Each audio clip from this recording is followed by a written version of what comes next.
Hi there. Today, we're going to talk about the emotional state of guilt and the role that it plays in your life and how to be able to deal with it.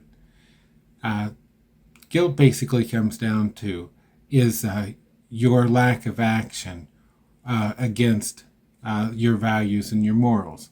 It's something that has put you out of balance, which is what ends up making you have that feeling.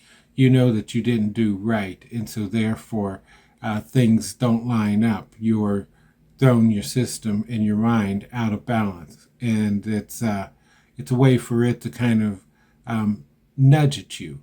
Remember, we talk about these things all the time as being tools for you to be able to use. These aren't obstacles in your life. These are just tools, and you just need to have the right frame to be able to use this as such.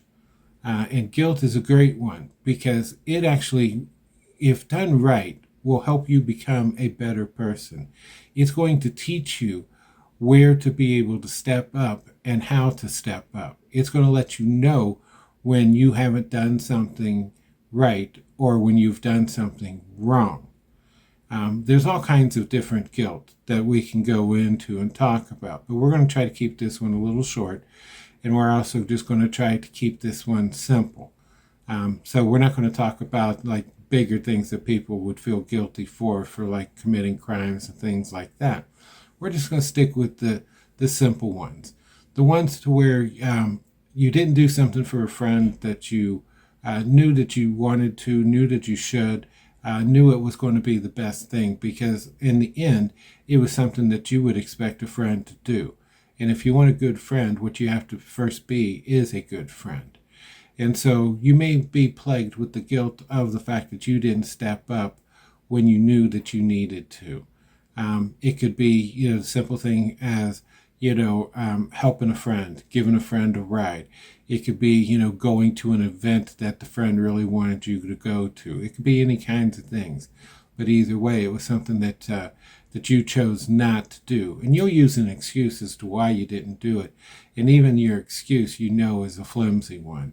And so therefore, then you end up feeling guilty or remorseful over the fact that you didn't live up to being that kind of person that you know that you really are, or the kind of person that you really want to be. And then there's the kind of guilt that you feel from where you've actually slighted somebody else, to where you have done something against somebody else in order to benefit you. And that's a selfish form of guilt. Now, we've all heard of the phrase consumed by guilt. And that is one of the truest things. If guilt is not being dealt with in a proper manner, guilt will consume you. It's going to rob you of sleep. It's going to make you quicker to anger. It's going to consume your thoughts and your behaviors and your actions in your life. And as we've talked in previous videos, anything that does that kind of behavior in your life, it's altering you. It's stopping you from being the best captain that you can be. And we don't want that. We always want to strive to be the best captain.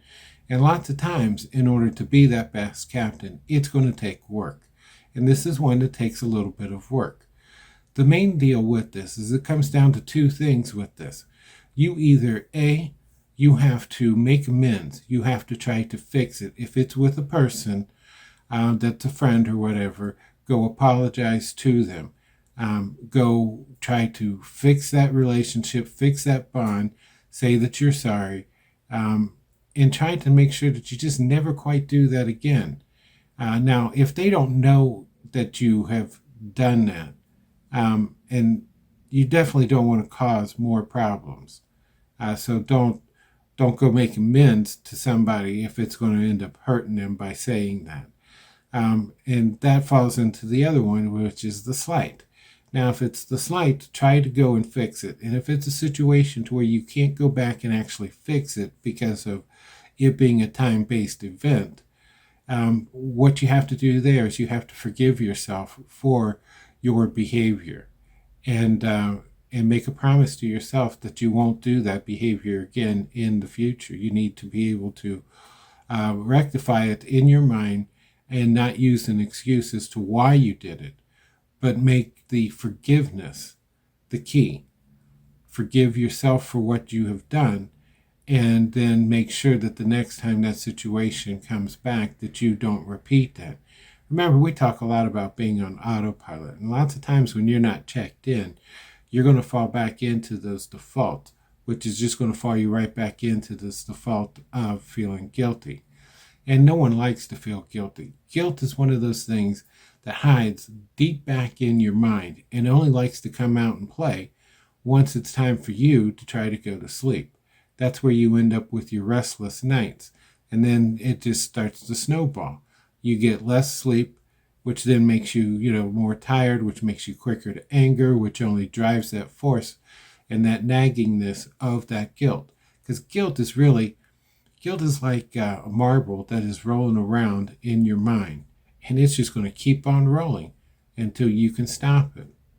And so those are the two ways to be able to handle guilt and to be able to let it go. We're going to end up talking about other things in the future that are good friends with guilt, which are stress and worry, and also anger. All of these things, they all kind of roll around, and they're good friends. They like to hang out with you. And we just want to start with being able to deal with the guilt. Get this one knocked off your list, and then it's going to make the other ones, once we get to them and talk about them, able to deal with. The other thing that kind of goes along with guilt sometimes is shame. And that's where people will shame you in to the fact of you not living up to what those standards were, those values, those morals. And then they will place that guilt upon you. Now, when guilt is being placed upon you by somebody else, the first thing you need to ask yourself is it justified? Are they correct in assigning that to you? And if not, don't worry about it. Keep this in mind. No one can make you feel something that you don't already feel. Lots of times people will try to use guilt and shame you into feeling guilty as a form of manipulation. Don't ever fall for that. If someone tries to shame you into guilt, always ask, is it justified? And if not, let it go. Don't ever let that play. Don't ever take it on. All that is more weight onto your ship. So, for next week, we're going to be talking about like stress and worry and anger. Those are the coming weeks. My lesson for you for this week is I would like you to make a list of the things that you're still holding on to, things that you still feel guilty about, whether it be, from earlier in your life or, today. Make a list of those things that are still bothering you that you feel guilty for, and evaluate those. Are they justified? And how can I fix them? Let's start getting these things knocked off. Let's start crossing them off of that list after you get them there. And let's start making these changes and these steps forward. They're just anchors on the boat that you just need to cut. That's the only way that you're ever going to be the best captain that you're going to be, or the best captain that you can be. So, until next time, take care.